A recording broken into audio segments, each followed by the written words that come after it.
Mi nombre es Juan Martín, gerente de marketing de Speedagro. Speedagro es una empresa por ahí que ha trabajado hace algunos años ahí en la zona de Mendoza y que ahora estamos bien de la mano de Leandro y Satus, ¿no es cierto? Nuestro distribuidor oficial ahí en esa zona. Es una empresa de la provincia de Santa Fe, de la localidad de Sauce Viejo. Nos especializamos, o la expertise comenzó siendo una empresa de coayudantes. Es obviamente la expertise principal de la empresa, es donde más se especializa y donde focaliza su investigación, innovación y su desarrollo, aunque conforme vaya pasando el tiempo, la empresa va incrementando y diversificando el portfolio en función a la demanda del mercado, ¿no es cierto? Pero nuestro expertise, nuestro way of working para el mercado es siempre los ayudantes, ¿no es cierto? Estos productos, ¿no es cierto?, que ayudan a mejorar la performance de los insecticidas, los fungicidas, los herbicidas que aplicamos para controlar las diferentes problemáticas. No quiero demorar mucho más mi presentación porque en realidad es a título informativo. Quiero darle paso a Leandro, responsable de Satus, ¿no es cierto?, nuestro distribuidor oficial ahí en la zona de Mendoza, y después a Guillermo. Simplemente dos aclaraciones o avisos parroquiales. El primero es que todas las consultas que tengan que hacer, hay un menú de preguntas y respuestas debajo, en el cual vayanlas escribiendo, y al fin de la charla de Guillermo oficiaré un poco de moderador y vamos a ir charlando y comentando un poco acerca de las dudas que hayan ido surgiendo. Y para todos aquellos que no puedan ver la charla en vivo, o para aquellos que no se pudieron conectar por cualquiera sea la causa, quédense tranquilos porque esta charla a partir de seguramente el transcurso de la tarde o mañana a la mañana ya va a estar disponible en nuestro canal de YouTube, por la cual la pueden revivir tantas veces quieran. Así que bueno, Leandro, te doy el pase.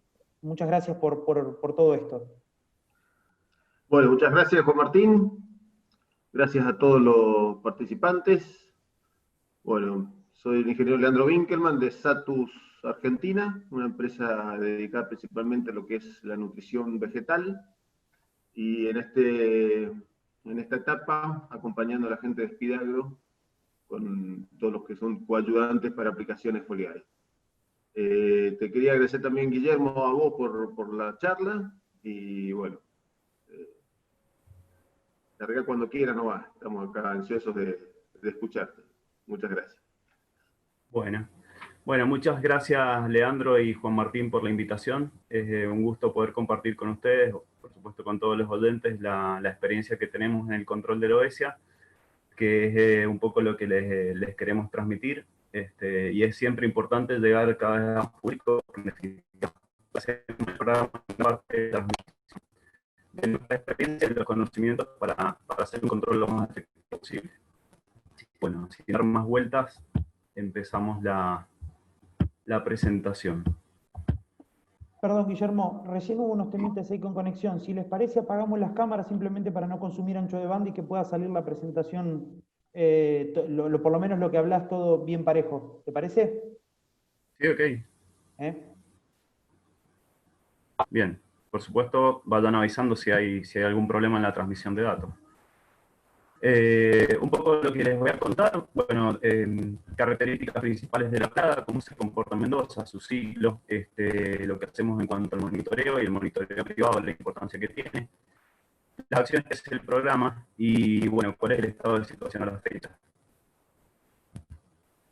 Bueno, como característica general, la Loesia funciona muy bien en climas templados, por lo tanto, mientras estemos entre 40 grados de latitud norte y 40 grados de latitud sur, la plaga se va a poder adaptar bien, siempre que tenga su hospedero principal, que es la vid, aunque, bueno, como ya les voy a comentar, hay algunos hospederos alternativos que pueden llegar a atacar, sobre todo cuando las presiones de plaga son muy altas.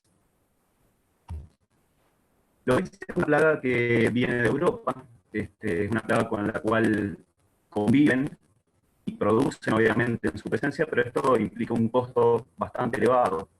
El costo de producir con Loesia significa $140 a $150 por hectárea y por año aproximadamente, que es lo que cuesta una estrategia de control completa. Por supuesto, ellos la van manejando en función del umbral de daño económico, cosa que acá todavía no se está haciendo porque estamos bajo un plan de erradicación. En América la plaga no estaba citada hasta antes del año 2008, cuando Chile declara su presencia. Y Chile, bueno, tiene una detección tardía, en realidad, de la plaga, porque cuando declara la presencia de la obesidad, estaba Perdón, presente... Guillermo, Sí, perdón, sí, tengo varios comentarios ahí que se escucha medio entrecortado el audio. Si me puedes hacer el favor de apagar la cámara para ver si es tema a ver, dame un de segundo, por ahí de consumir ancho de banda. dame un segundo. Simplemente desactiva el video. Ahí Ahí está. está. A ver si así mejora. Gracias. Ok, bueno, retomando, en América no estaba citada la plaga hasta antes del año 2008, y en el año 2009 también la citó California, que es el único país que hasta ahora, perdón, el único lugar del mundo donde hasta ahora se ha erradicado la plaga. En el año 2010 la plaga se detecta en Argentina también, en el departamento de Maipú, en Mendoza. Muy posiblemente la fuente de ingreso haya sido la maquinaria de cosecha que había ingresado desde Chile. Esa es una de las principales hipótesis. Aunque bueno, las vías de dispersión de la plaga serían bastantes, pueden ser muchas fuentes de dispersión. El ciclo que hace la plaga en general es el mismo ciclo que hace cualquier lepidóptero, donde el adulto lo único que hace es buscar pareja, y a partir de la cópula va a haber una postura de huevos. Esas posturas se realizan siempre en el área de los racimos, porque es donde van a estar alimentándose las larvas. Y el racimo, bueno, va a ser el racimo floral o el racimo ya con frutos, que pueden estar verdes, es decir, inmaduros, o maduros también. Este ciclo lo repite la plaga 4 veces en la temporada en nuestras condiciones, en las condiciones de Mendoza. Por eso decimos que es una plaga polivoltina, es decir, que hace muchos ciclos en la temporada. Y el ciclo, cuánto dura este ciclo, depende de la temperatura y el fotoperiodo principalmente, como factores ambientales. Decía al principio con respecto a los hospederos, que principalmente prefiere el cultivo de vid, y cuando este alimento no le alcanza, cuando la presión poblacional es muy alta, puede llegar a colocar huevos en algún otro hospedero, como arándano o ciruela, como le ha pasado a Chile en las zonas donde tiene combinación de estos cultivos. En Argentina, bueno, se ha detectado en arándanos en el NEA hace unas 3, 4 campañas aproximadamente, pero la gente del sector arandanero hizo un muy buen trabajo y no ha vuelto a tener detecciones. Bueno, hablando sobre cada estadio de la plaga, esta que estamos viendo es la pupa, que es más o menos del tamaño de un granito de arroz. Es el estado en el que la plaga pasa el invierno, es decir, en este momento, y está debajo de la corteza de la planta principalmente. Ahí está sufriendo la metamorfosis del insecto. El adulto en realidad es una polilla muy pequeña, más bien parecida a la grafolita, como para que tengamos idea de tamaño. 6 a 8 milímetros es bastante pequeño este lepidóptero. La hembra tiene una posibilidad de postura de cerca de 100 huevos por cada uno de los ciclos que hace. Y lo que menciona acá la diapositiva en cuanto a protandria significa que los adultos machos suelen iniciar el vuelo antes que las hembras. Esto por una cuestión de supervivencia principalmente, de manera que las primeras hembras que empiecen a volar ya van a encontrar machos activos y por lo tanto se van a asegurar la descendencia. Eso en cada vuelo ocurre así, los machos se adelantan un poco al vuelo de las hembras. Bueno, aquí vemos una imagen de las posturas sobre una valla inmadura, que es lo que ocurre para nosotros en el mes de diciembre, en el segundo vuelo. Esa postura es lo que estamos viendo, una postura recién colocada, y esa postura va evolucionando, ahí adentro se va desarrollando el embrión hasta llegar a un punto en el cual nosotros le llamamos huevo en cabeza negra, que es cuando está por emerger la larva a partir de ese huevo y va a empezar la alimentación de la larva del cultivo, ¿sí? La larva va a empezar a comer tanto flores, como vemos acá, como frutos, como mencionaba, ya lo vamos a ver más adelante, y la larva va a ir teniendo un desarrollo a lo largo de casi un mes, que son estos 20 a 28 días en función de la temperatura y el fotoperiodo, como decía también. Un mes dando vuelta en el cultivo y haciendo daño a cada una de las generaciones de larvas. Bien, yendo hacia el ciclo biológico y cómo va la tecnología del cultivo. En este momento, entonces, tenemos las pupas debajo de la corteza, que son los capullos que vemos acá. Si nosotros descortezamos en este momento una planta en una zona donde haya bastante infección, vamos a ver varios de estos capullos en donde están las pupas por debajo protegiéndose del frío. A partir de esta pupa va a emerger el adulto en la primavera, ya cuando empiecen los días de calor, y van a empezar a emerger y a buscar su pareja. De manera que las hembras copuladas, apenas emerjan los racimitos florales en el cultivo, comiencen a colocar las posturas. A partir de esas posturas, entonces esta primera generación de la plaga va a empezar a alimentarse de las flores, que es lo que vemos acá, el daño que está haciendo la larva en estas prefloraciones en realidad. Veamos el tamaño de la larva con respecto con el tamaño de un dedo, son bastante pequeñas, y la larva, a medida que va alimentándose, va formando una especie de nido que nosotros conocemos como glomérulo. La detección de estos glomérulos en el cultivo, como parte del seguimiento de la plaga, es muy importante, porque es algo muy sencillo de ver cuando vamos caminando, una vez que tenemos hecho el ojo, y nos vamos dando cuenta del nivel de afección que podemos llegar a tener. ¿Sí? Así que la observación de esto a campo es muy importante. ¿Qué proporción de racimos tenemos afectados? Es un parámetro que debemos tener en cuenta. Cuando el ataque es muy severo, podemos llegar a tener una pérdida de flores muy importante y por lo tanto en esos racimos no vamos a tener balas, que es lo que estamos viendo aquí. Un corrimiento, como se le dice, muy grande y después va a haber ausencia de balas en esos racimos. La larva, una vez que se desarrolló, va a formar la pupa en vez de las hojas, en este caso el daño debajo de la corteza, o bien donde se estuvo alimentando en los mismos racimos. Va a iniciar el segundo vuelo a partir de esas pupas, que ocurre a principios del mes de diciembre aproximadamente, y va a haber posturas, como mostraba en una diapositiva, en una de las anteriores diapositivas, ya en las baldas verdes, lo que se conoce como grano tamaño de arveja, para los que trabajan en viticultura. A partir de esa postura, ya las larvas que van a emerger van a perforar el olejo principalmente y van a pasar a alimentarse de pulpa y van a unir las balas formando galerías. Bueno, aquí vemos otra imagen del tipo de daño que podemos observar. Aquí en este caso una perforación pequeña de una larva recién nacida posiblemente, y aquí vemos una larva un poco más crecida donde está pasando de una bala a la otra mientras se está alimentando. Bueno, este es el tipo de daño que ha quedado en realidad en el primer vuelo porque son las flores que han quedado unidas, muertas ahí. Entonces ha sido la alimentación de las larvas de la primera generación y en estas baldas vamos a ver nuevo daño con galerías como las que estaba mostrando. La segunda generación de la temporada va a ocupar ahí mismo en el racimo donde se estuvo alimentando para dar lugar a la... Sí. Perdón que te interrumpa. Sí. ¿No tendrás un micrófono? Porque me parece que por ahí se entrecorta por la falta eso de algún micrófono o algún aparato para escuchar y que tengas un micrófono más cerca de la boca porque se entrecorta un poco. A ver, si me dan un segundo, busco un auricular con micrófono. Dame un segundo. Dale, dale. Gracias.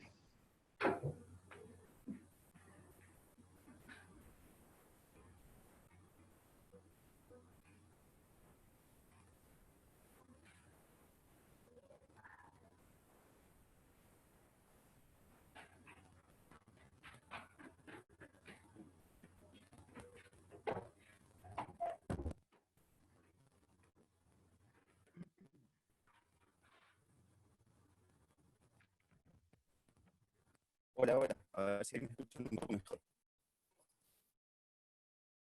¿Alguien me puede dar el ok o no sé cómo quieren que probemos? Creo que se escucha mejor, sí. Ok, bueno, retomamos entonces. Aquí Bastante estamos mejor, bien. viendo... Bien, perfecto. Bueno, aquí estamos viendo los adultos que serían de la tercera generación de la plaga. Obviamente van a hacer lo mismo que venían haciendo estos adultos, que es buscar pareja y colocar huevos ya en bayas que están maduras o empezando a madurar. Vamos a encontrar este tipo de posturas que vemos acá y este tipo de perforaciones cuando empiecen a emerger las larvas. Y nos empieza a ocurrir una particularidad a esta altura de la campaña. La fruta ya tiene suficiente azúcar, y si tenemos heridas, azúcar y condiciones de humedad, se puede empezar a producir la podredumbre del racimo. Esto que vemos acá, bueno, son los daños típicos del Oesia en su tercera generación. La cuarta generación va a repetir el ciclo, por eso no lo muestro, pero se coincide, digamos, con la maduración de las uvas de cosecha más tardía. Y podemos llegar a tener este tipo de daños entonces también. Si tenemos condiciones de humedad, tenemos heridas, tenemos azúcar, podemos llegar a tener podredumbre del racimo. Cuando tenemos un mal manejo del cultivo en cuanto a canopia, por ejemplo, donde favorecemos la formación de podredumbres del racimo, el daño se potencia, ya tenemos pérdidas serias no solamente de cantidad de producción, sino también de calidad, entonces. Bueno, repitiendo un poco lo que hemos estado viendo y por qué se insiste tanto en el tema del ciclo, porque en función de eso únicamente tenemos que ajustar la oportunidad de control. Si nosotros no conocemos cómo funciona esta plaga, o cualquier plaga en realidad, difícilmente podemos definir cuál es la oportunidad óptima de control. Entonces, agosto hasta casi mediados de septiembre vamos a estar con la plaga en forma de pupa debajo de la corteza, como decía. Van a emerger los adultos cuando empiece el calor, es la curva que vemos aquí, que es cómo evolucionan las trampas normalmente en la temporada. Van a empezar las posturas de huevos en los racimos florales, van a aparecer las larvas alimentándose de esos racimos, va a empupar, va a dar lugar a la segunda generación, que es la que vemos acá, y ya las posturas van a ocurrir en los granos verdes o inmaduros. Va a emerger la tercera generación, ya con fruta madura o a punto de madurar, y la última generación entonces ocurre ya sobre las variedades de cosecha más tardía principalmente. Bueno, este modelo que vemos aquí muestra numéricamente o busca graficar cómo evoluciona la plaga a nivel poblacional en la temporada. Con la capacidad de posturas que tiene esta hembra, la hembra de esta especie, en realidad, el crecimiento poblacional que se da en la temporada es muy grande. Entonces tenemos que hacer un control de la plaga desde el principio de la temporada para que la base de esta pirámide poblacional hacia el final de la temporada no crezca mucho. Cuando tenemos pocos insectos al principio de la temporada, el control es bastante sencillo. Las larvas van a estar expuestas en estos racimos que están abiertos, pero los controles, por lo menos con químicos, se van a ir dificultando cada vez más porque el racimo se va cerrando cada vez más, se va compactando, y las larvas están adentro de ese racimo sin posibilidad de que los productos insecticidas lleguen a ellas. Además, bueno, cuando vamos avanzando en la temporada, la población va creciendo, siempre vamos a controlar un porcentaje de la población de esos insectos, y los racimos, al estar cerrados, como decía, vamos a tener poca probabilidad de control y vamos a estar generando residuos a cosecha si nosotros hacemos aplicaciones hacia el final de la campaña. Entonces, las posibilidades de control que tenemos sobre esta plaga se dan sobre todo en la primera generación y en la segunda generación. Más allá de eso, no tenemos oportunidad, y si tenemos problemas a cosecha es porque hemos hecho mal las cosas para atrás. En cuanto a los productos que hay para el control de esta plaga, que son los que tiene actualmente con registro el SENASA, bueno, tenemos varios insecticidas, muchos de ellos de acción que son controladores reguladores de crecimiento. Hay algunos que son de acción principalmente ovicida, otros principalmente insecticidas. Están los Bacillus thuringiensis, que son más que nada empleados en viticultura orgánica y que tienen la dificultad de tener un poder residual muy corto. Pero de las pocas herramientas que tiene el productor orgánico, junto con el uso de feromonas, por supuesto. Y hay que saber, bueno, por supuesto, el poder residual de cada producto para saber qué protección nos está brindando de acuerdo al momento que estamos aplicando y a lo que queremos proteger. Bueno, están las feromonas, por supuesto, que ya vamos a hablar específicamente de ellas, y hay un repelente que el SENASA considera también debe ser acompañado con insecticida porque no resulta suficiente su acción como única herramienta de control. Bueno, ¿qué debemos considerar en cuanto a las aplicaciones de químicos? Y esto es importante porque, a ver, nuestro productor, el productor vitivinícola, en general no ha venido haciendo aplicaciones de químicos hasta antes de la aplicación hasta antes de la detección de la Obesia botrana.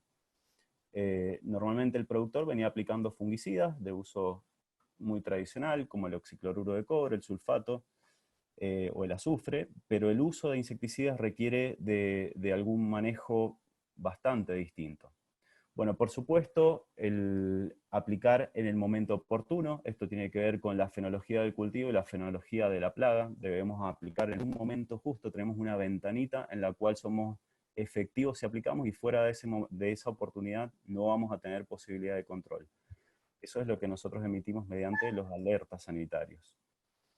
La calibración de la maquinaria es fundamental porque tenemos que tirar la cantidad de litros que nos brinden la cobertura que necesitamos, sobre todo en este caso para cubrir bien los racimos y generar la cantidad de impactos que necesitamos. Acá necesitamos muchos impactos y de tamaño muy pequeño. No necesitamos que el racimo quede chorreando de insecticida, sino que generemos una lluvia muy finita con muchos impactos de manera que la posibilidad de control que tengamos ahí sea bastante más alta. Recordemos que los insecticidas que hay acá, registrados para la Obesia, son de contacto e ingestión. Y es decir, que tiene que tocar o la larva se lo tiene que comer para que brinde efecto, y no son sistémicos.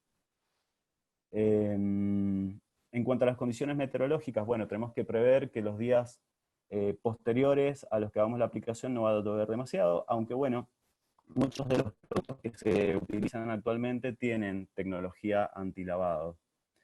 Hay que seleccionar el producto adecuado, obviamente, esto ajustado al estadio de la plaga que vamos a controlar. Si nosotros vamos a hacer un control cuando la plaga recién está colocando los huevos, obviamente que vamos a tener que dar un producto ovicida, como es el caso del Intrepid, pero si ya han pasado algunos días y las larvas están empezando a emerger de esos huevos, vamos a tener que usar un producto más que nada con acción larvicida, como puede ser, por ejemplo, el Coragen, el Proplay o el Rimón. Así que vamos a tener que ir jugando con todo eso en función de la situación de la plaga en nuestra finca. La calidad del agua es sumamente importante. En Mendoza las aguas son levemente alcalinas y prácticamente todos los productos insecticidas registrados para el control de la obesidad funcionan con pH levemente ácido. Entonces la corrección del caldo de pulverización es algo fundamental, porque si no el insecticida se nos empieza a degradar en el mismo tanque de la pulverizadora y el poder residual que nosotros creemos que tiene ese producto no va a ser así, no va a cumplir con ese tiempo de protección. En horas podemos llegar a degradar el producto que estamos aplicando simplemente por no regular el pH del agua. Bien, obviamente el volumen de aplicación tiene que ver con la calibración, la dosis de plaguicida tiene que ver con que respetemos estas dosis que figuran en los marbetes. Si aplicamos de menos, vamos a generar resistencia, un acostumbramiento y no vamos a tener un control. Y no sirve de nada esto de aplicar un poco más por si acaso, porque vamos a generar un depósito más grande de insecticida, con lo cual podemos llegar a tener residuos después. Y el efecto sobre la plaga va a ser el mismo que si aplicamos la dosis correcta. En cuanto al corrector de mezcla, esto significa que nunca hay que aplicar primero el insecticida en el tanque de la pulverizadora, sino que primero hay que armar el caldo de forma que ya tengamos el pH corregido, que podamos aplicar los productos que sean compatibles con el insecticida que vamos a usar. Una vez que aplicado este caldo, al último aplicamos el insecticida al tanque, mezclamos y salimos a aplicar. Y otro punto importante es que siempre hay que generar turbulencia con la maquinaria, es decir, tenemos que hacer uso de los ventiladores porque tenemos que trasladar bien las gotas hacia el interior de los racimos, cosa que si proyectamos las gotas solamente vamos a estar mojando la parte externa de los racimos, pero si usamos el traslado de gotas por medio de la turbulencia vamos a estar mojando también partes internas del racimo, con lo cual nuestra posibilidad de control crece mucho más y vamos a estar moviendo también follaje, con lo cual vamos a estar destapando muchos racimos que si no estaban tapados. Bueno, el control químico, que es a lo que estamos haciendo referencia ahora, en el primer vuelo, la primera forma de control que tenemos en la temporada, que es un momento que no hay que desperdiciar para nada, porque la plaga está muy sensible y la plaga está muy Perdón, Guillermo, expuesta. se vuelve a Sí, entrecortar un poco. se vuelve a cortar.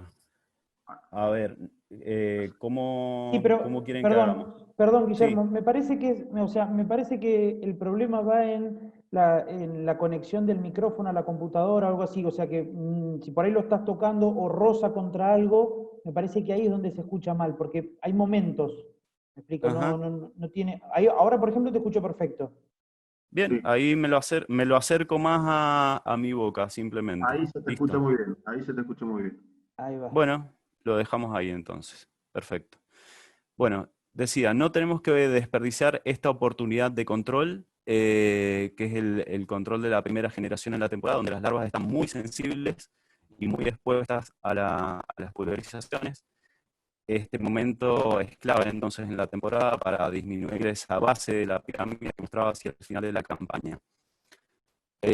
Por supuesto, esto no se va a producir en forma pareja para todas las variedades, sino que primero las variedades de floración más tempranas son las que van a exponer estos racimos y es por donde tengo que comenzar el tratamiento. Y en estas variedades de floración más temprana es posible que tenga que replicar el tratamiento porque el poder residual de los productos no me va a alcanzar hasta el final de esa primera generación. Entonces, aquí en las variedades de floración temprana, cuidado, especial énfasis en las aplicaciones de esta primera generación, porque vamos a tener una gran posibilidad que si la perdemos vamos a tener problemas luego en todo el cultivo, independientemente de las variedades. Incluso podemos usarlas casi como cultivo trampa. Si tenemos un buen control en en las variedades de floración temprana, es posible que después tengamos muy pocos problemas en el resto del cultivo. En las variedades de floración tardía, la exposición de estos racimos florales a la acción del primer vuelo va a ser un poquito más corta, entonces por ahí no es necesario replicar tratamiento. Obviamente en las variedades de floración temprana, que son de las que más estoy hablando porque son las más susceptibles al ataque de esta primera generación, vamos a tener una dilución por crecimiento de la aplicación, es este estiramiento del racimo hace que perdamos muchas de las gotas que aplicamos inicialmente cuando el racimo estaba así. Entonces hay que replicar a los pocos días, acá no tanto dependiendo del poder residual, sino también mirando que no hayamos tenido una elongación muy grande del racimo, que nos haya hecho perder mucho de la aplicación que hemos realizado. Y obviamente hay que estar atento a la fecha tope de las aplicaciones, que es lo que indicamos nosotros mediante la alerta. Es decir, hasta esta fecha somos eficientes con el control. En el control de la segunda generación, que es la otra oportunidad que tenemos desde el punto de vista de control químico, bueno, ahí vamos a tener una ventana en la cual el alerta está indicando la fecha de inicio y de finalización de la aplicación, periodo en el cual vamos a ser eficientes. Pero en este caso, el racimo tiene algunas diferencias. Por ejemplo, aquí tenemos bayas que tienen una cerosidad muy importante en su piel, en su olejo, y esa cerosidad hace que tengamos un efecto de repulsión de las gotas que estamos aplicando, entonces la superficie de mojado de esas gotas disminuye bastante, incluso al punto de que podemos llegar a perder mucho producto aplicado que resbale y cae al piso. En este caso se recomienda el uso de tensioactivos, de adhesivos para mejorar la aplicación, la superficie de mojado y que las gotas que estamos aplicando queden verdaderamente unidas al racimo, que es donde vamos a tener que tener el control efectivo para que las larvas no perforen, porque una vez que perforaron ya tenemos perdida esa posibilidad. A partir del segundo vuelo, es decir, del tercer vuelo en adelante, ya las posibilidades de control disminuyen notablemente, decía porque el racimo está muy compactado, muy cerrado, las larvas están ahí adentro, porque tenemos temperaturas muy elevadas, humedad de ambiente muy baja, por lo tanto la pulverización pierde mucha efectividad, y además estamos generando posibilidad de residuos a cosecha. Obviamente existen casos en los cuales el productor desea y necesita seguir haciendo aplicación porque detecta que su nivel de daño sigue siendo muy alto, aunque las posibilidades de corrección que pueden hacer acá son muy acotadas, puede llegar a aplicar algún producto, pero en este caso serían productos que no vayan a dejar residuos a cosecha y esos serían los básicos turbigensis, por lo cual seguimos con bastantes limitaciones, ¿no? En cuanto al uso de feromonas Bueno, la feromona es el perfume por el cual esta plaga se comunica. Las hembras en realidad generan este perfume y marcan un camino para que los machos puedan encontrarlas y así copular. Este es el mecanismo natural de encuentro que tiene esta plaga. Y la industria química ha sintetizado este perfume y obviamente se le ha dado diversos usos. Uno de los usos es el monitoreo de la plaga, es decir, utilizamos los cebos con este perfume para detectar la actividad de los machos a lo largo de la temporada. Y otra de las alternativas es el uso de esta herramienta para el control mediante la TCS, que es la técnica de confusión sexual. Entonces ahora les comento un poco cómo funciona la técnica de confusión sexual.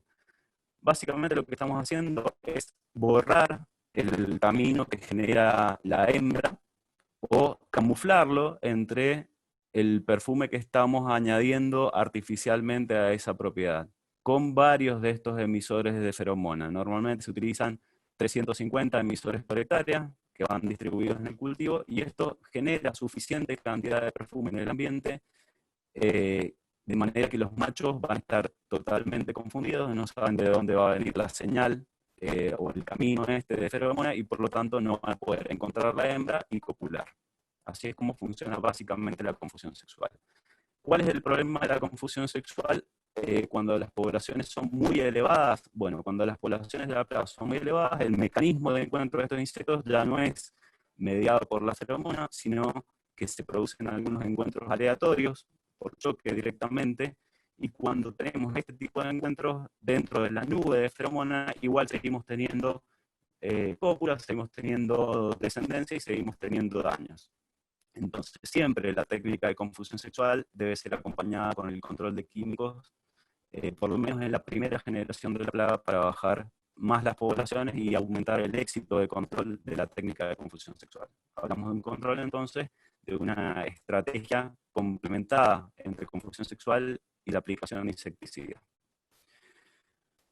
Bueno, básicamente en confusión sexual, entonces tenemos que tener una emisión controlada y continuada de feromona en el ambiente para realizar esta confusión sobre los machos y evitar los encuentros. Buscamos enmascarar la señal que naturalmente va alargando la hembra, vamos a generar falsos caminos y vamos a impedir la reproducción de estos insectos. Es decir, que estamos haciendo un control de natalidad, básicamente, un control de la población.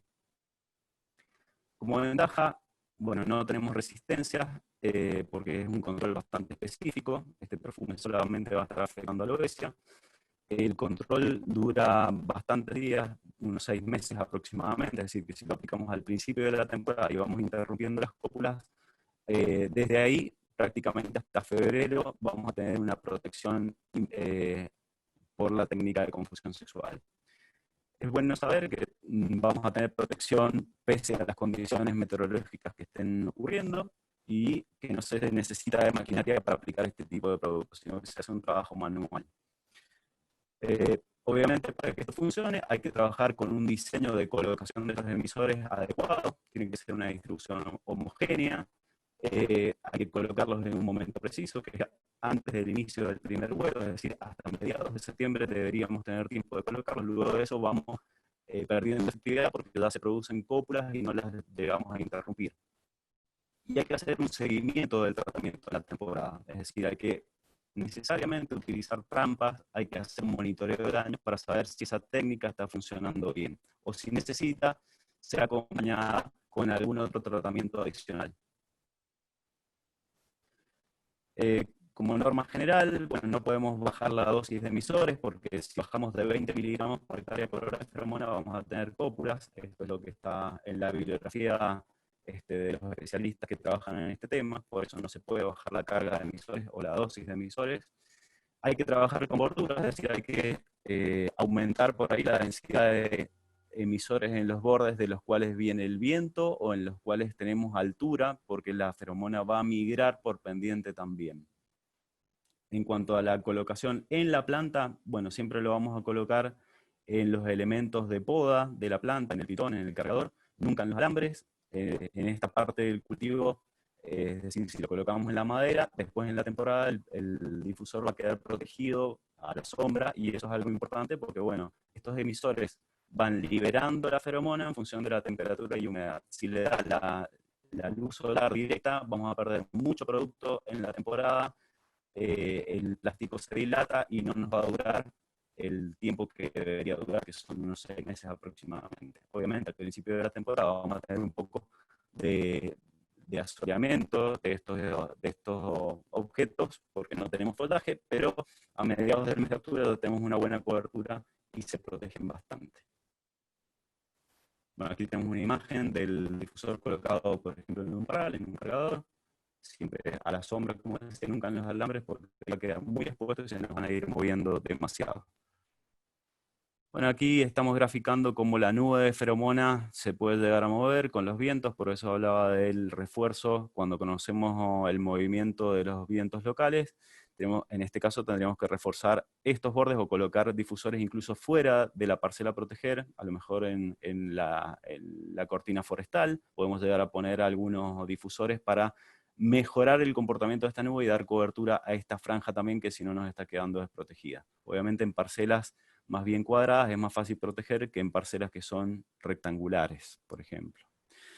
Cuando tenemos un vecino que no está haciendo este tipo de tratamiento o solamente está haciendo control con químicos, bueno, debemos reforzar esa bordura también en ese costado, porque si no las hembras que copulen en este sector van a poder migrar a las parcelas que estamos protegiendo con feromonas y colocar sus huevos acá. Y una vez que ingresen acá, en realidad que haya feromonas no les afecta en nada, porque ya fueron copuladas en la parcela vecina. Entonces, lo correcto sería extendernos algunas hileras hacia la propiedad vecina para proteger nuestra propiedad.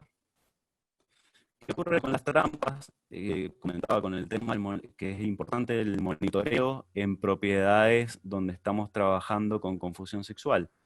Las trampas pierden la capacidad de captura, es decir, si nosotros colocamos los difusores, por ejemplo, en este caso, el 8 de octubre, que sería una fecha tardía en realidad, porque ya empezó el vuelo y ya empezaron las cópulas, a partir de la colocación de la feromona en la propiedad, vamos a tener un descenso brusco de los niveles de capturas en las trampas. ¿Por qué? Porque las trampas son una falsa hembra en realidad, que es el atrayente que tenemos ahí en el cebo, y los machos quedan incapacitados de encontrar esta trampa. Es decir, ¿cuál es la lectura que tenemos que hacer? Si el macho deja de ser capturado en nuestras trampas, es porque no está pudiendo ver esa falsa hembra y por lo tanto no está pudiendo encontrar las hembras naturales o las parejas y por lo tanto la confusión sexual está funcionando. Esa es la lectura que tenemos que hacer. Obviamente que tenemos que complementar eso con el relevamiento de daños, porque puede estar habiendo encuentros casuales y por lo tanto puede estar habiendo descendencia, o puede haber migración de hembras copuladas desde fincas vecinas. En ese caso las trampas no nos van a decir nada, sino el monitoreo de daños. Bueno, ¿cómo ocurre la dinámica de la población en una finca que está siendo trabajada con químicos? Bueno, vemos perfectamente las curvas de vuelo, obviamente porque aquí los insecticidas están trabajando sobre el control de huevos y de larvas y no están afectando la dinámica de adultos.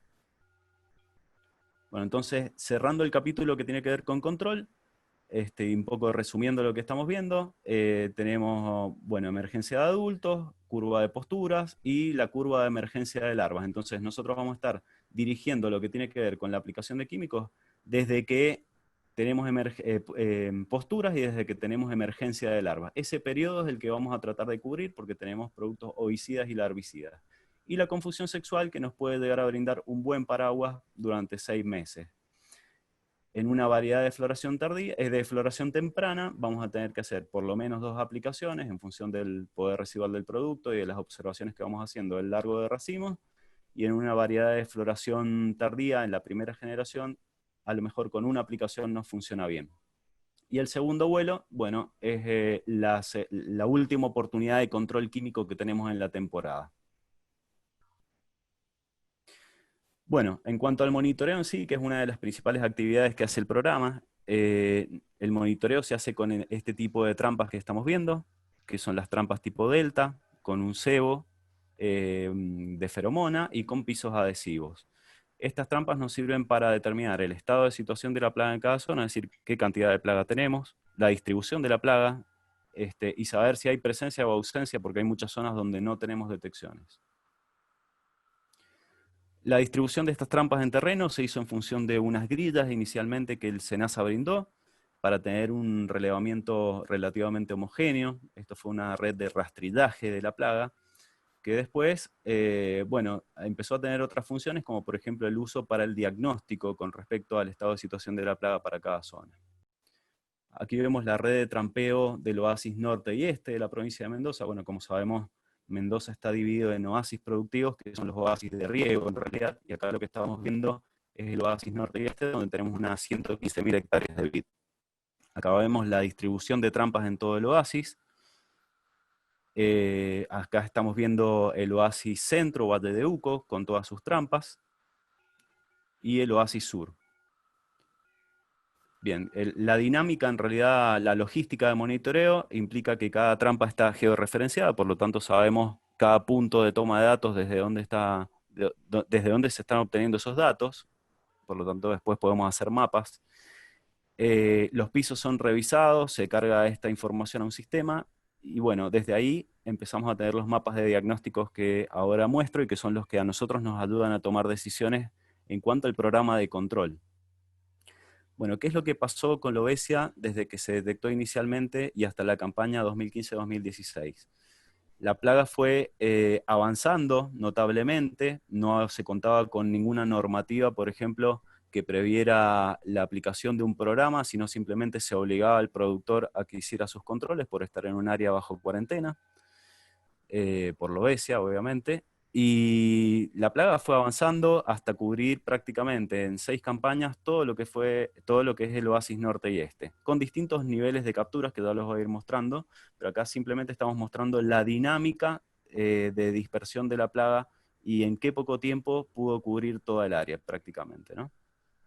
En el oasis centro la situación fue muy parecida, tuvimos algunas detecciones iniciales y después fue cubriendo todo ese oasis. Por supuesto, ya también voy a mostrar en los mapas de denso capturas cómo la plaga tiene un comportamiento un poco, digamos, tiene poblaciones más bajas en esta zona, pero simplemente porque tuvo un retraso con respecto al oasis norte y este en su ingreso. Y algo parecido sucedió en el oasis sur de la provincia de Mendoza, es decir, en el departamento de San Rafael y General Alvear, donde el ingreso de la plaga fue más tardío aún. El ISCAMEN tiene un sistema de barreras sanitarias entre oasis y bueno, tratamos en todas estas campañas de sostener esta diferencia de situación entre oasis, regulando el movimiento de aquellos elementos que favorecen la dispersión de la plaga. Esto es una actividad que todavía se sostiene. Ahora hablo del programa en sí, de las actividades que hace. Entonces, más allá de las capacitaciones que brindamos, el monitoreo de la plaga es permanente, se trabaja con más de 4.000 trampas activas que nos permiten hacer el diagnóstico de la plaga. Hemos tenido que capacitar a muchísimos productores porque, bueno, tenemos más de 10.000 productores en la provincia de Mendoza y, como decía en una parte de la presentación, la mayoría no había tenido experiencia en el uso de, por ejemplo, difusores de feromona o en el manejo de insecticidas, por lo tanto era clave que para implementar un eficiente programa de control llegáramos a todos estos actores para que se hiciera un uso correcto de las herramientas de control. Decía también que, bueno, mantenemos un sistema de barreras sanitarias internas para controlar el movimiento de elementos que favorecen la dispersión de la plaga, como maquinaria de cosecha, como camiones o la misma uva cuando es trasladada. Trabajamos junto con el INTA y con el SENASA para determinar los momentos de control, que son los alertas sanitarios.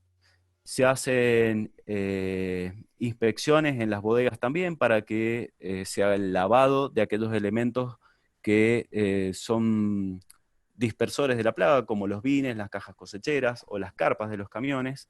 Diseñamos las estrategias de control en función de los mapas de diagnóstico que vamos a ver seguido de esto. Coordinamos, por supuesto, con el SENASA, que es el organismo nacional que se encarga de este programa, pero ha delegado el SENASA las acciones de control en el ISCAMEN, en el caso de la provincia de Mendoza. Y bueno, también hemos hecho un memorando de entendimiento con la gente de Napa Valley de California, del programa de APHIS, donde erradicaron la plaga. ¿Por qué? Porque nos pareció muy importante contar con su asesoramiento, ya que ellos tuvieron éxito en la erradicación de la obesia botrana, y bueno, cuentan con el expertise técnico para ello. Ahí está la Universidad de Davis, que es donde están los principales técnicos que dieron sustento a este tipo de programa. Lo bueno es que estamos utilizando las mismas herramientas de control. Por supuesto, son situaciones de producción distintas, con otro nivel de poder adquisitivo, pero el saber cuál fue el camino que utilizaron es muy bueno y hay cosas que podemos ir haciendo de manera gradual nosotros. Bueno, en cuanto a la logística para aplicar planes de control, nosotros, como estamos trabajando en áreas muy grandes y con muchísimos productores, hay que acordar una campaña de control, lo cual hacemos siempre con los organismos técnicos y con el mismo sector productivo. Se involucra mucho a los municipios porque tienen capacidad de territorio también. Entonces, se ha tenido que hacer para poder llevar a cabo toda esta logística o programas en grandes áreas, el registro de los productores, por supuesto, para saber qué superficie tienen, sus propiedades, dónde están ubicadas y hacer un diseño de la campaña o de los bloques de aplicación para cada zona, ir ajustando cuántas herramientas vamos a destinar a cada sector. Decía la importancia de las capacitaciones. Es importante también desde el programa la trazabilidad del uso de todas estas herramientas de control y, por supuesto, como parte de ello, el empleo de aplicaciones de insecticidas mediante aeroaplicaciones ha sido muy importante porque nos brinda seguridad, trazabilidad, sabemos que estamos usando productos correctamente y podemos llegar a propiedades que están en estado de abandono, cosa que para un programa de estas características es un punto débil muy grande. Por supuesto, acompañamos todo esto con mediciones de campo y con el monitoreo y evaluación de daños para saber si lo que estamos haciendo es correcto o si los resultados están acompañando lo que veníamos proyectando para el diseño de cada campaña. Entonces, como paso inicial para el programa, hicimos el registro de todos los productores. Este es el Oasis Norte y Este con todas sus parcelas de vid, donde tenemos unas 115.000 hectáreas de vid y unas 30.000 hectáreas aproximadamente de cultivos que están en situación de semi-abandono, es decir, que están casi no trabajados o apenas con riego y poda, y ahí es donde tenemos un gran problema de reproducción de plaga y desde donde podríamos llegar a agravar el problema si nosotros no lo trabajamos. Por eso la importancia del uso de herramientas que nos permitan llegar a esas propiedades también, como son las pulverizaciones de insecticidas o la pulverización de feromonas, que es algo que también nosotros hemos estado implementando en las últimas temporadas. Bueno, ahí simplemente para mostrar el Oasis Centro Valle de Uco con sus propiedades. Ahí tenemos unas 26.000 hectáreas de vid aproximadamente y unos 1.000 productores. Aquí no tenemos casi situación de fincas en estado de abandono, semiabandono, y es un sector productivo que trabaja bastante bien. En el Oasis Sur tenemos unas 16.000 hectáreas de vid. Aquí también hay algo de situación de semiabandono-abandono. Es una zona muy castigada por contingencias climáticas como el granizo, pero es donde mejor situación de plaga hemos tenido siempre y es donde, ya voy a mostrar, hemos tenido muchas zonas donde ya no tenemos detecciones de la plaga. Bueno, más del tema de capacitaciones, se ha hecho un esfuerzo muy grande y acompañados también por distintas entidades, la facultad, bueno, el INTA, y muchas entidades vitivinícolas y municipios que han favorecido el desarrollo de estas capacitaciones que han sido claves para que podamos avanzar. Un poco de las herramientas que hemos estado utilizando, y ya los mencioné a lo largo de las diapositivas de la presentación. Bueno, el uso de emisores de feromona, insecticidas, las aplicaciones que nos dan trazabilidad, que nos aseguran un caldo de calidad.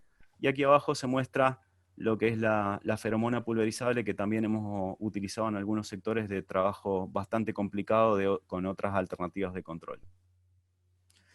Bueno, aquí vemos cómo se han desarrollado las estrategias de control o las campañas de control de las últimas dos, en realidad son la temporada 17-18 y 18-19, ya voy a mostrar también la última, pero partíamos básicamente de este diagnóstico, de este mapa, que es una especie de mapa de calor, lo que vemos acá, donde los puntos más oscuros acumulaban más de 3.000 detecciones, que es lo que podemos ver acá en la escala, en el año, lo cual es elevadísimo, y los puntos, digamos, en el otro extremo tenemos los puntos de color amarillo, donde tenemos entre 1 y 50 detecciones, niveles en los cuales no se alcanza a apreciar daño, por ejemplo. Bueno, en función de este mapa de diagnóstico se fue desarrollando la estrategia de control de la primera campaña, donde ya contábamos con recursos para el trabajo en grandes áreas. Se pretendió hacer un trabajo de limpieza. Acá estábamos trabajando en el área núcleo, donde se estableció inicialmente la plaga, y en el resto de las zonas íbamos haciendo una limpieza principalmente con insecticidas, que es lo que estamos viendo en esta referencia, es decir, aquí en la parte celeste, confusión sexual más insecticida, y en esta zona principalmente insecticida para ir limpiando gradualmente y preparar el escenario para la campaña que iba a seguir, que era la 18-19. Se nota claramente el efecto de la técnica de confusión sexual y de los insecticidas porque bajó notablemente el nivel de capturas en esa zona, y en el resto de las áreas también hubo una bajada importante a base de aplicaciones principalmente. Lo bueno de esto, como decía, es que se preparó el terreno y utilizamos este mapa diagnóstico de final de campaña de la temporada 17-18 para establecer la estrategia en la campaña 18-19. Entonces, hicimos la inversa. Aquí trabajamos con insecticidas para sostener lo que habíamos logrado en la campaña 17-18, y en esta zona, en la parte más norte y este de este oasis, trabajamos principalmente con técnica de confusión sexual e insecticidas, y en 2 campañas se hizo una bajada muy grande de la población que rondó el 95% de disminución de capturas entre 2 campañas. En la temporada siguiente, que es esta última que estamos finalizando, temporada 19-20, en el Oasis Norte y Este, se nos dijo, bueno muchachos, hay un presupuesto bastante acotado, traten de hacer un programa de control para evitar un rebote muy grande de la plaga, con estos recursos. Bueno, nos dijeron los recursos que había, y en base a eso se trató de diseñar una estrategia que evitara un gran rebote en las poblaciones de la plaga. La única manera era trabajar sobre los focos más importantes de plaga que habían quedado de la campaña anterior. Esto significaba algunas zonas que no se iban a poder proteger por medio del programa y donde los productores iban a tener que hacer sus propias acciones de control.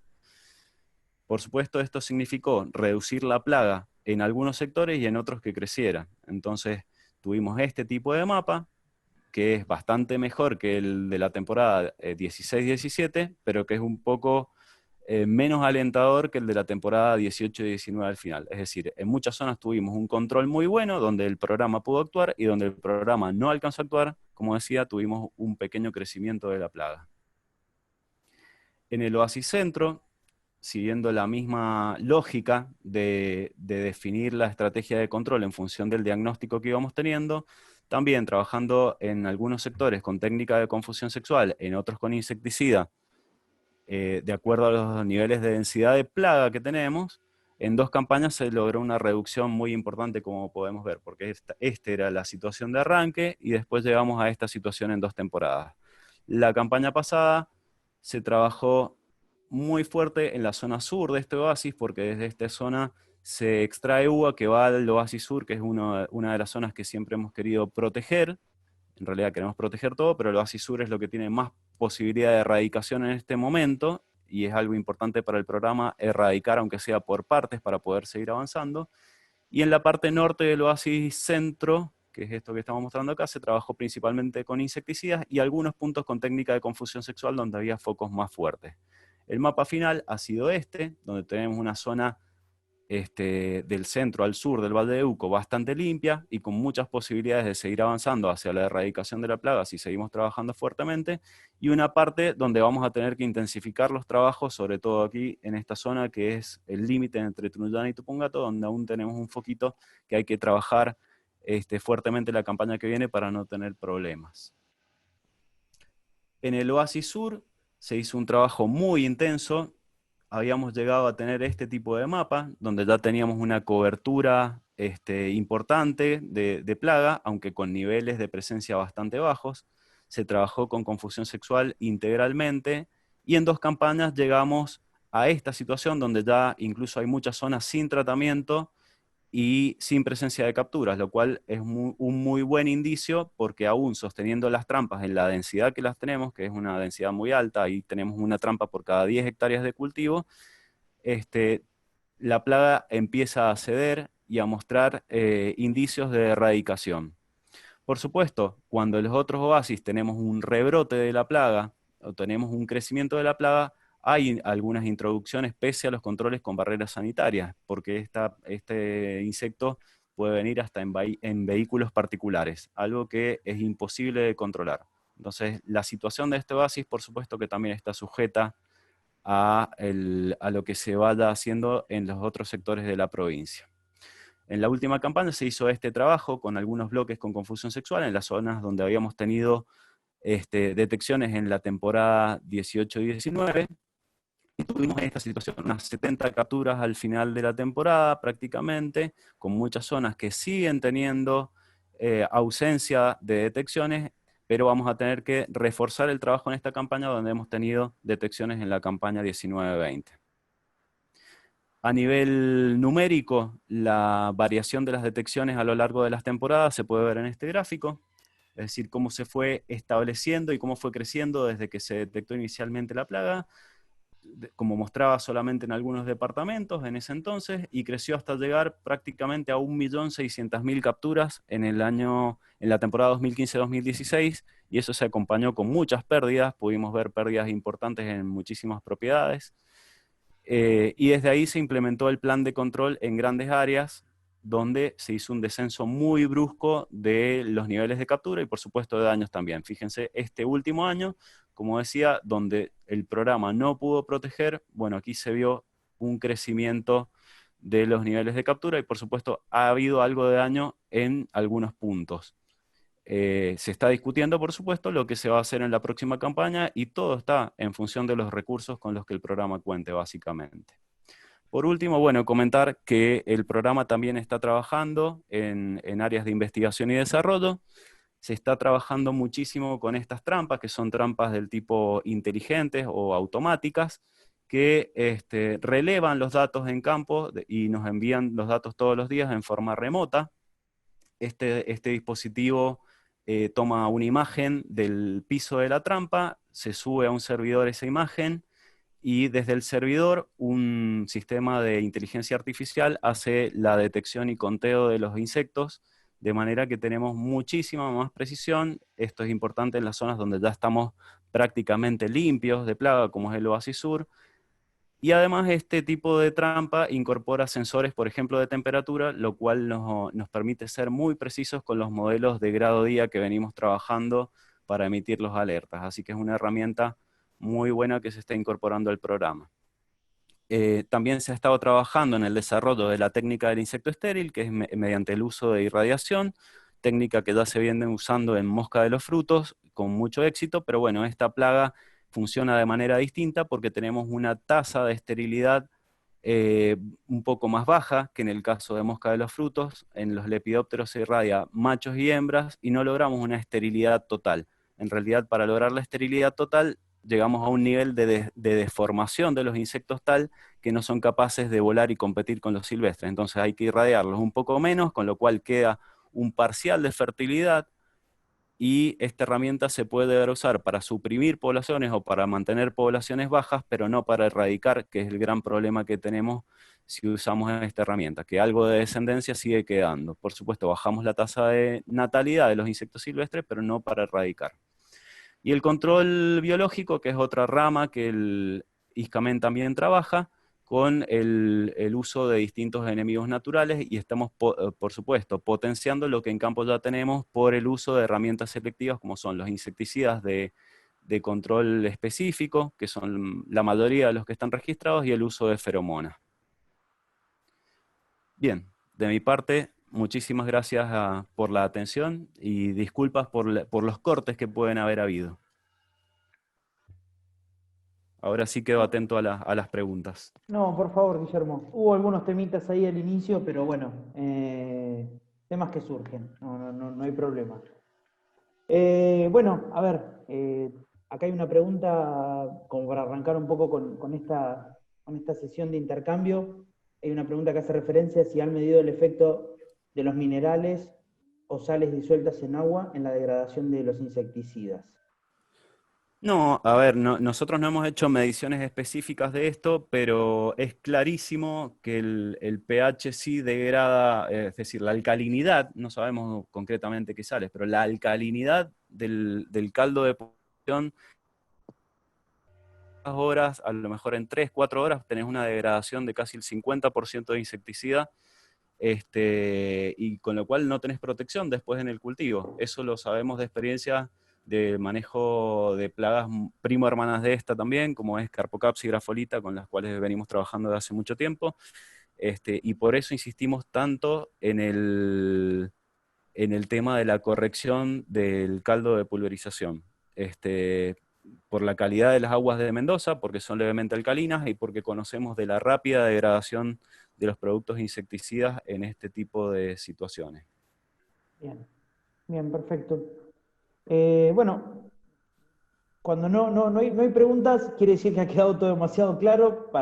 En lo particular para mí fue muy educativo, no venimos de la zona donde tenemos esta clase de problemáticas, por lo cual fue todo aprendizaje, en lo particular para mí. No sé, Leandro, si por ahí querés hacer alguna pregunta o algo referido a tu punto de vista.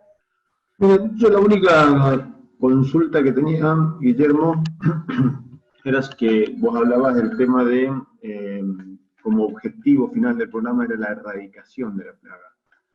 Sí. Y la duda es, ¿realmente se puede llegar a una erradicación total de la plaga o siempre a un control en un nivel de daño mínimo para que no cause ningún efecto, Sí, digamos, económico en el cultivo?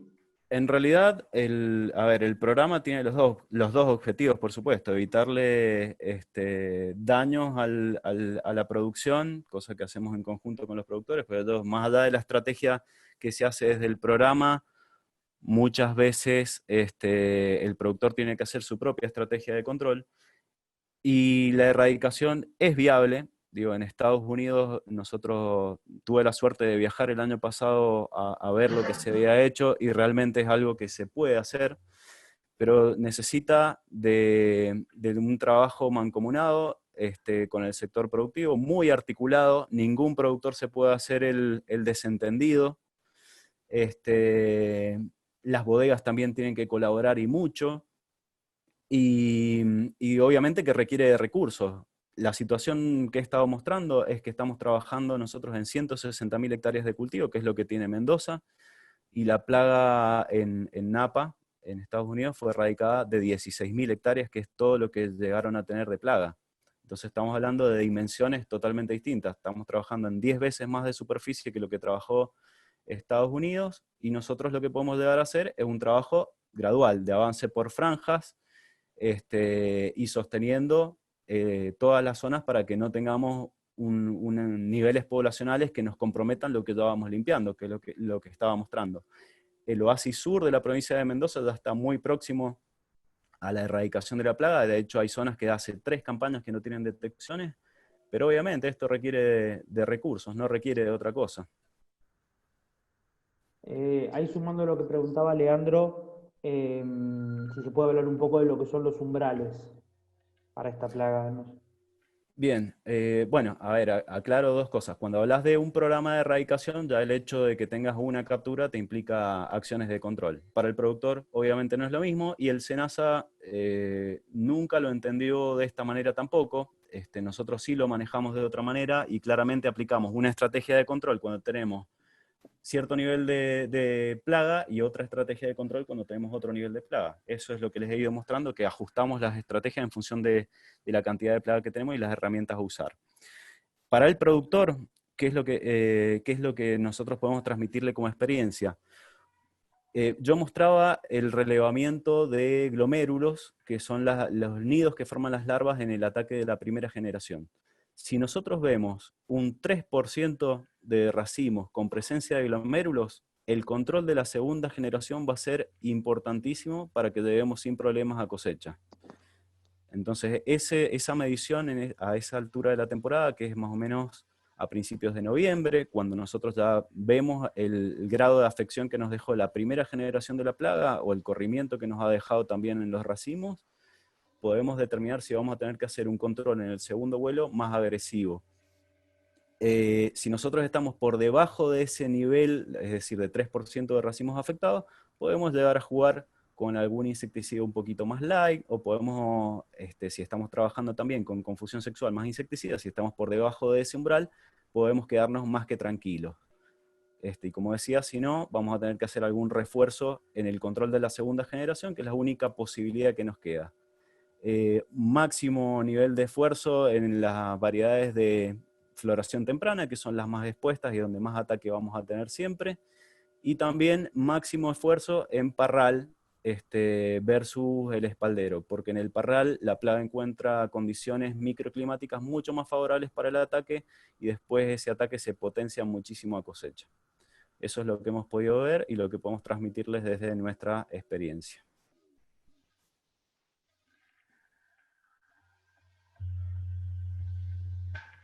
Perdón, tenía el micrófono apagado. Sí. Ahí había una pregunta acerca de la presentación, de dónde iba a quedar disponible. Lo que es el video, ¿no es cierto? A partir de esta tarde o mañana en la mañana ya lo pueden encontrar en el canal de Spidagro en YouTube.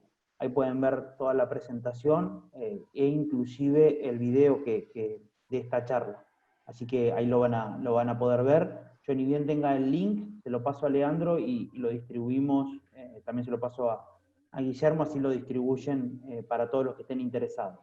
Perfecto, y las diapositivas yo perfectamente las puedo subir a Google Drive y les paso el link a ustedes para que lo compartan con toda la gente, no hay ningún problema. Excelente. Después hay una última pregunta que habla sobre si el departamento de San Martín es el más afectado hoy en día. No, bueno, como mostraba, San Martín es, por supuesto, el distrito que más superficie de vid tiene, y hay zonas donde tiene algunos puntos. A ver si puedo volver para...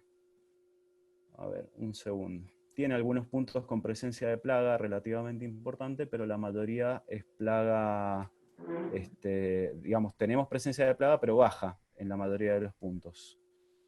Yo ahí ya me vuelvo sobre el mapa ese, un segundo. Esta es la situación, a ver, San Martín, para que nos ubiquemos, es esto prácticamente, ¿no? Y tenemos, como decía, algunos puntos donde estamos en este nivel, entre 500 y 1000 capturas, que son esos puntos de color lila, y en esos puntos es posible que haya habido algo de daño, pero la mayoría de las zonas están con niveles por debajo de las 100 detecciones en la temporada. Claramente, la distribución de la plaga no es homogénea, tenemos heterogeneidad, y hay algunos puntos donde puede haber alguna complicación, que es donde seguramente el programa va a hacer más esfuerzo en esta temporada, con cualquiera de las estrategias que se vaya a implementar, de máxima, de mínima, lo que nos digan que vamos a poder hacer, vamos a hacer siempre más esfuerzo donde más plaga tenemos.